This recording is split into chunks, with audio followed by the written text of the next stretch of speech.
nuevamente otro martes en el que tenemos el espacio de Mi Doctor, donde hablamos de todos los temas que se ven en nuestro suplemento que sale el día domingo. Hoy con nosotros está la doctora Patricia Calvo, ella es ginecóloga y miembro de la Sociedad de Ginecología, con quien estaremos hablando acerca del cáncer de mama, una campaña prácticamente lo que hacemos acá de prevención y de conocer más acerca de esta afección que es muy importante principalmente, claro, para las mujeres. Doctora, ¿cómo está? Le damos la bienvenida. Buenas tardes, Marisol, muchas gracias por el espacio y bueno, lista para dirigirme a toda la audiencia de Correo del Ciudad. Si quiere lo puede acercar más al micrófono, no hay ningún problema. Ahí está. Entonces, hablemos del cáncer de mama. Estaríamos en guerra contra el cáncer de mama prácticamente. Bueno, sí, porque es una de las patologías que más muertes genera, ¿no? A las mujeres. Es la segunda causa de cáncer que genera muertes en mujeres. La primera, es importante mencionarlo también, es el cáncer de cuello uterino, ¿no? Que es una enfermedad infecciosa causada por el HPV, por un virus del papiloma humano. Y la segunda es el cáncer de mama, perdón. Y el cáncer de mama, es importante mencionar que no es una enfermedad infecciosa, no es una enfermedad que se contagia. Es una enfermedad que no tiene una causa precisa para decir, esta es la causa que provoca cáncer y hay que cuidarse de esto, ¿no? Sino que hay muchos factores que pueden determinar el desarrollo y en realidad es el desarrollo anormal, exagerado de células cancerosas con diferentes etiologías o causas. ¿La incidencia en Bolivia es bastante alta del cáncer de mama? Es bastante alta, es bastante alta. Hablamos de, por ejemplo, el 16% de muertes por cáncer son por cáncer de mama en mujeres, ¿no? ¿A qué edad es más usual ver el cáncer de mama y por qué será tan frecuente, usted cree? Bueno, hay diferentes factores, como te digo, no hay una causa precisa, pero hay factores que predisponen y hacen que una mujer tenga mayores posibilidades de desarrollar cáncer. ¿Cuáles son estos factores? Por ejemplo, mujeres que no han tenido hijos, o que han tenido hijos y no han dado de lactar, por ejemplo, o que el primer embarazo lo hayan tenido a edad avanzada, estoy hablando de 35 años y más, eso aumenta la predisposición. Mujeres que hayan tenido una menstruación muy temprana, que hayan empezado a menstruar antes de los 12 años, o mujeres que hayan dejado de menstruar muy tarde, es decir, que la menopausia sea tardía. Esto nos da la posibilidad de muchos más ciclos, es decir, la mujer ha estado expuesta a una hormona que se llama estrógeno, que es una hormona que produce nuestros ovarios, pero está mucho más expuesta. ¿Por qué? Porque ha empezado muy antes o ha terminado muy después, ¿no? Las menstruaciones. Por ejemplo, también mujeres que están con sobrepeso y sobre todo esto sucede después de la menopausia. ¿Sí? O cuando se han hecho tratamientos prolongados con hormonas como la terapia de reemplazo hormonal, pero coexisten otros factores como los que hemos hablado.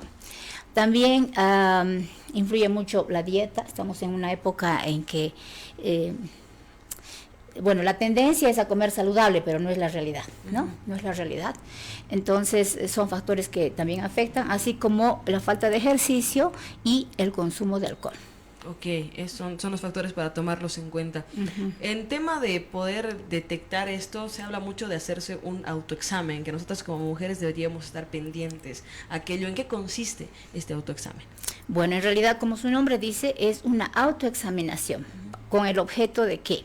No es que examinándonos vamos a diagnosticar un cáncer, ¿no? Sino que haciendo esta rutina, o sea, la idea es que sea un hábito este autoexamen de mamas, que se realice de manera periódica. ¿Y cuándo? Porque no es cualquier momento, bueno, me hago un examen, me palpo, no, sino que hay un momento, ¿no? Porque si nosotros hacemos, por ejemplo, una examinación manual de nuestras mamas, antes de la menstruación no es adecuado. ¿Por qué? Porque antes de la menstruación pueden tener más volumen, estar más inflamadas, más sensibles, encontrar unas bolitas y no es el momento. Entonces, la idea es que sea un hábito, ¿para qué? Para conocer nuestras mamas. ¿Se realiza cuándo? Una vez al mes y después de la menstruación.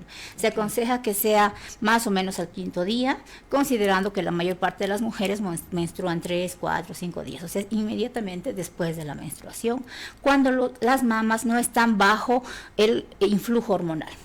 Ok. ¿Cómo es que hay que hacer ese procedimiento? O sea, yo imagino que muchas tal vez desconocen el tema de palpar en la zona para justamente poder ver o a qué tendríamos que estar alertas nosotras.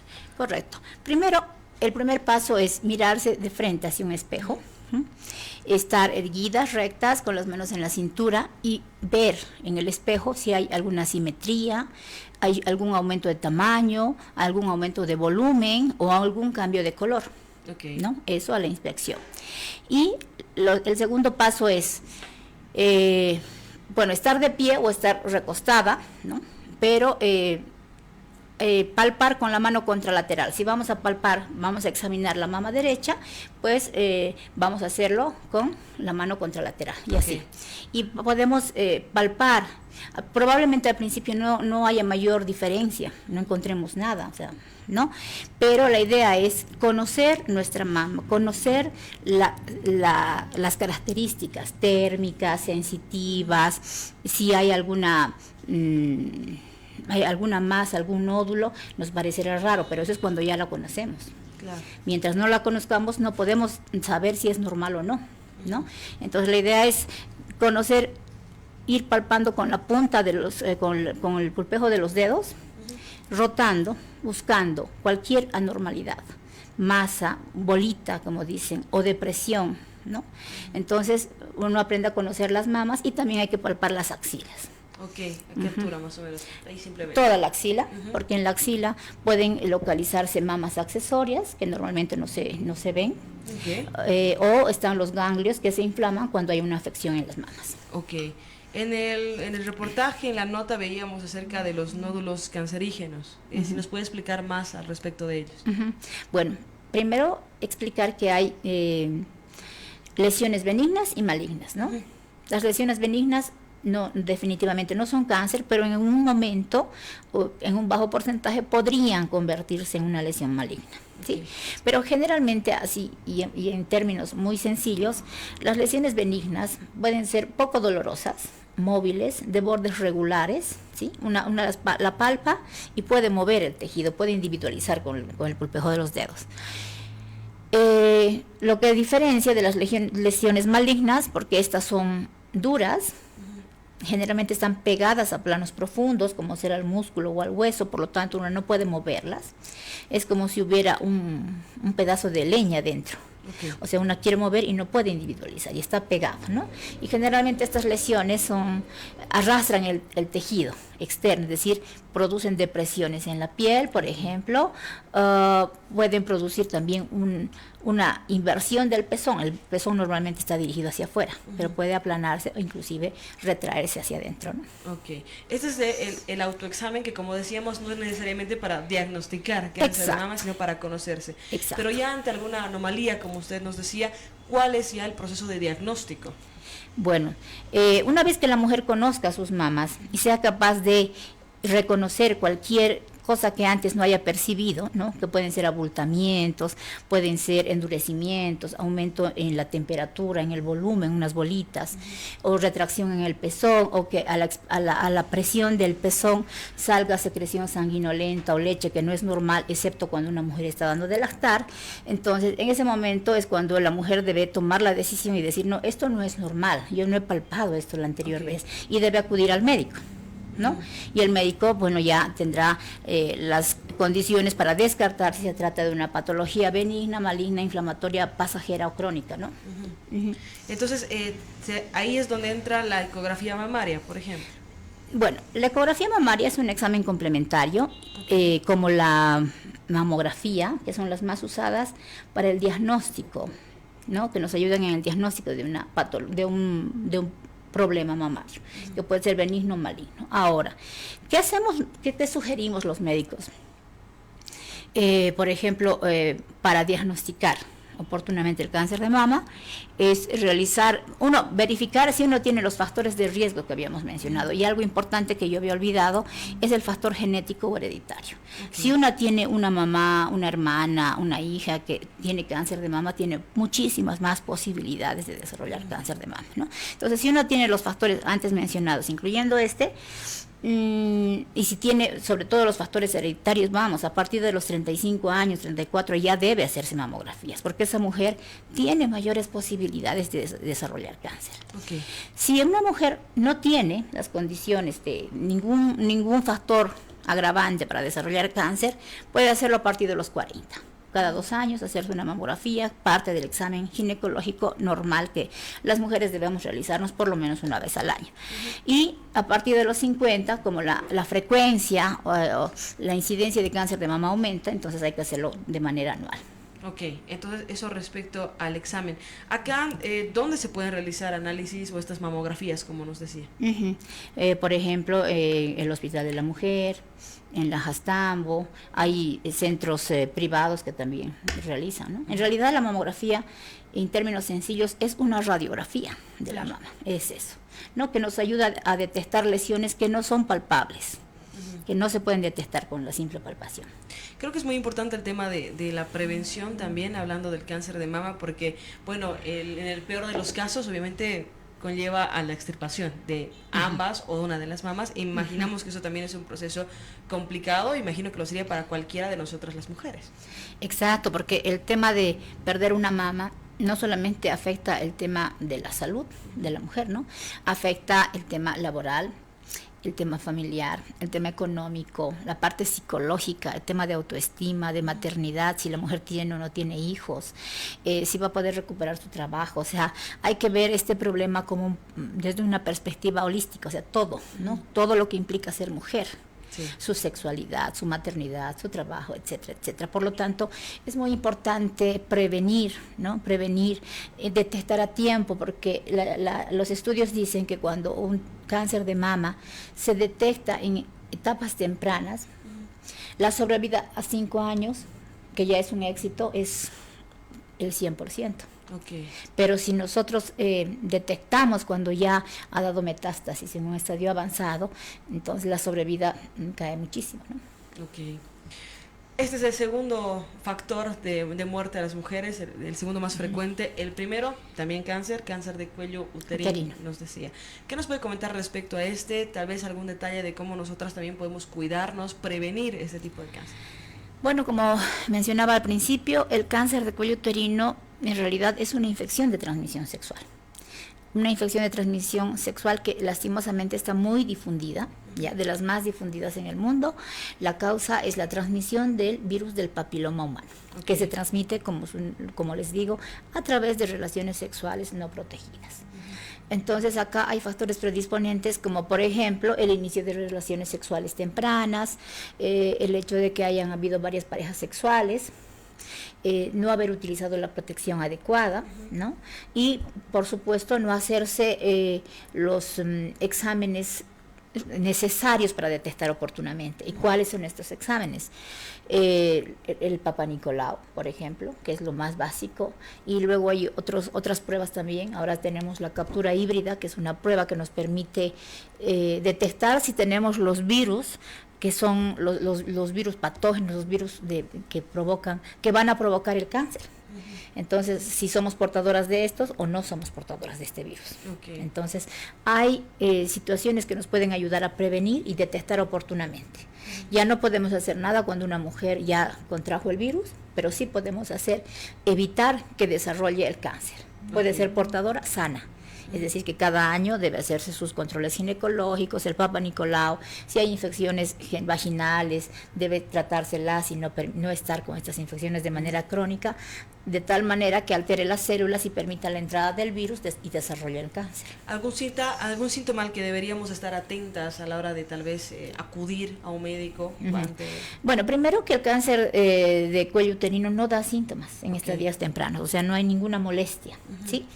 Lo que sí es importante hacer es la prevención, detectar oportunamente. ¿A partir de cuándo?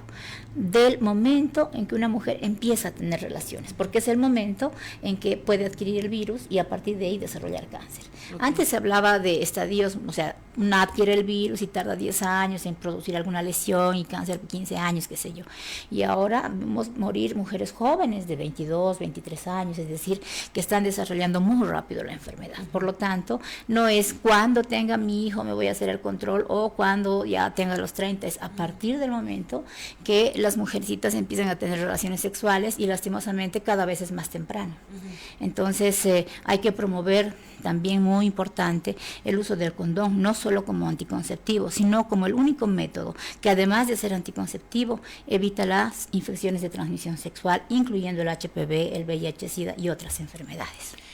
Respecto a esto, también al tema del Papá Nicolau, lo recomendable es una vez por año. Había escuchado que deberíamos hacernos todos una vez iniciadas las relaciones sexuales. Sí, una vez al año, ¿no? Y generalmente lo acompañamos de un bacteriológico cuando hay sintomatología o signos o hay secreción vaginal para detectar y tratar infecciones de esta manera, ¿no? ¿Habrá mucho tabú respecto a hacerse el Papá Nicolau todavía a estas alturas, a 2023? ¿Usted qué cree? Todavía sí, o sea, todavía las mujeres manejan, ¿no? Me voy a hacer Papá Nicolau cuando tenga mi hijo o después de, ¿no? De cuando haya terminado de tener sus hijos o cuando creen que solamente se tienen que hacer si utilizan, por ejemplo, un dispositivo intrauterino o algún método anticonceptivo.